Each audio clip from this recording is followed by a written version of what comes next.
After trading for Rudy Gobert last summer, the Minnesota Timberwolves went all in on trying to compete for an NBA championship. But of course, they never realized their true potential, and injuries slowed them down on their way to a 42-40 record.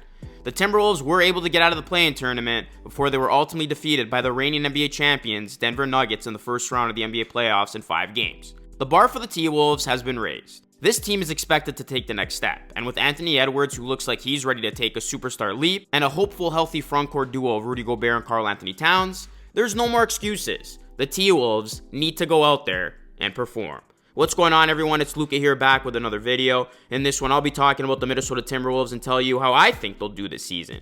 If y'all could do me a solid favor, hit a like on the video. It does help it a ton. And please subscribe to the channel for more T-Wolves content just like this. Help me hit 33K on this channel. The NBA season is fast approaching, and I'll definitely have a lot more content in the coming weeks. The Timberwolves made some low-key nice moves this offseason, which included their biggest move of locking up Anthony Edwards to a 5-year, $260 million deal. They also re-signed Nickeil Alexander-Walker, re-signed Naz Reid, who was great for them last season. They brought in Shake Milton, Troy Brown Jr., signed their draft pick Leonard Miller, signed Jalen Clark to a 2-way contract, and re-signed Luke Garza on a 2-way contract. The Timberwolves depth chart for the season is as follows. At point guard, you got Mike Conley Jr., Shake Milton, Jordan McLaughlin, Javonte Cook. At shooting guards, you got Anthony Edwards, Nickeil Alexander-Walker, Wendell Moore Jr., and Jalen Clark. Small forwards, you got Jaden McDaniels, Troy Brown Jr., Leonard Miller. Power forwards, you got Karl-Anthony Towns, Kyle Anderson, Josh Minot. And then at center, you got Rudy Gobert, Naz Reid, and Luke Garza. The T-Wolves do have one 15-man roster and one 2-way contract left. The Timberwolves actually have a solid starting lineup and nice depth.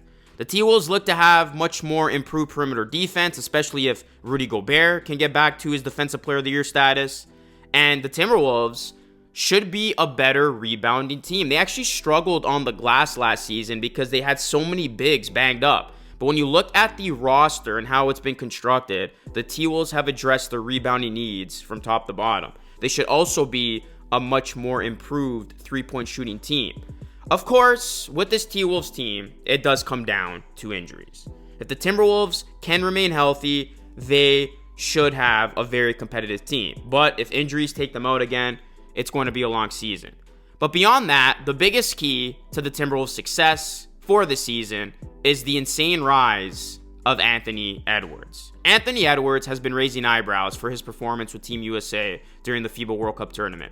Edwards was indeed magnificent throughout the tournament. In Team USA's shocking loss to Lithuania, Edwards was the lone bright spot for the American squad. He poured in 35 points in that contest.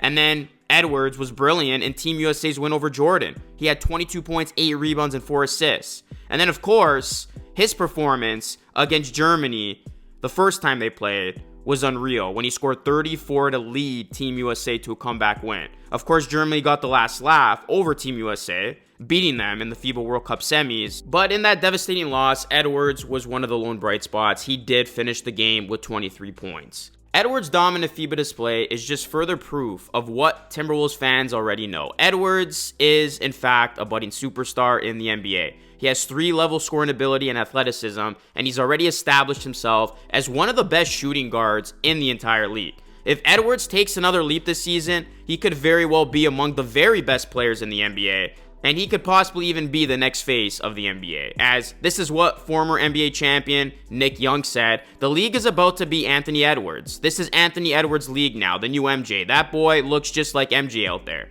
Timberwolves head coach Chris Finch recently appeared with JJ Redick on the Old Man and the Three podcast and talked about what Edwards needs to do to take that next step. And this is what he said. This isn't necessarily a step in evolution, but it is significant. He's got to get better at foul drawing. I put that in the context of how do you control the whole game when the ball isn't in your hands? He has the ability to get a lot of different shots. Some of them are better than others. He's got to be better at manipulating the floor, reading the floor, and understanding what may be coming in advance, and then being able to slow the game down enough to draw fouls or make the right play. Just keep trusting the right play is going to benefit him in the long run. He's very good at adjusting from game to game. He's got to be a little bit better at putting them into play in the middle of the game. Not every game is the same. Finch also weighed in on a more structured offense this season for the Timberwolves, saying, first of all, you've got to nail the high notes. To be an efficient offense, you still have to get to the right shots.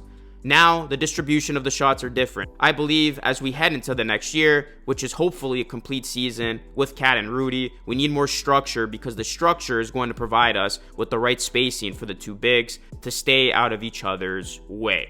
I think at times they got into each other's way. Offensively, we weren't great. We weren't medium last year. As a result of probably not taking enough threes. We've got to get some guys to take some more threes. There's lots of little things we can do, but I think the structure will help us do that. And that's what I mentioned earlier. I do think the Timberwolves are going to be a better three-point shooting team, and they need to be able to hit the three ball in order to space the floor better. So, I mean, if Cat can get better in those minor areas and this offense can look a lot more structured, then the Timberwolves are going to be a formidable force for this season. And people forget that the Timberwolves actually ended last season on a bit of a roll. They won 7 of their last 10 regular season games. We're close to beating the Lakers in that play-in game, which would have given the Timberwolves the 7th seed instead of the 8th seed. And I believe if the T-Wolves got that 7th seed, they would have beaten the Grizzlies. And even as the 8th seed versus the defending champions, they were competitive. Yes, they lost in 5, but they could have very well taken 2. The series was a lot more competitive than what the final result was. So if the Timberwolves can stay healthy and Anthony Edwards emerges as a true superstar of this league and that offense can look more structured, I can see this team exceeding expectations and finishing with 50-plus wins. And it's not far-fetched to think that because the Timberwolves did win 42 games last season. And if you have a full season of Mike Conley, Alexander Walker, a healthy Karl Anthony Towns, the T-Wolves should be able to reach their truest potential. I think the Timberwolves are going to surprise a lot of people this season. This might be the year where they put it all together. The health gods have to be on this team's side, of course, but if all good things go their way, they can truly take the Western Conference by storm. So time will tell how this Timberwolves team fares, but I really like how they look. I do think Anthony Edwards is that guy. I think he can be a big-time superstar player for this team. I mean, they haven't had one of those since Kevin Garnett. And if guys just know their role around Cat, and of course, if Gobert and Karl Anthony Towns just stay out of each other's way and they can stay healthy, there's some nice pieces on this team. You cannot deny the amount of talent that the T-Wolves have. And I really am a big fan of Finch. I think another year of him coaching this team will get the most out of them. So I would not underestimate the potential of this Timberwolves team. And the thing is, time is running out for this Timberwolves team to make this current group work. Because if they have another disappointing year and they have a sub 500 or just barely 500 record, then they got to start looking themselves in the mirror and ask, okay, is it time to reconstruct this thing? So with this current group, this might be the season where they need things to go their way to prove that this experiment can work. So we will see how the Timberwolves handle this season's workload and where this team finishes in the Western Conference. But T-Wolves fans, what are your expectations for this season for the Timberwolves? Where do you see them finishing in the West? Do you think they can win 50-plus games? Let me know your thoughts in the comment section down below. Drop a like on the video. It does help it a ton. And please subscribe to the channel before you get out of here for more T-Wolves and NBA content just like this. That is it for me. This is Lucas signing off. As always, thank you so much for watching, and I'll catch you all again in the next video.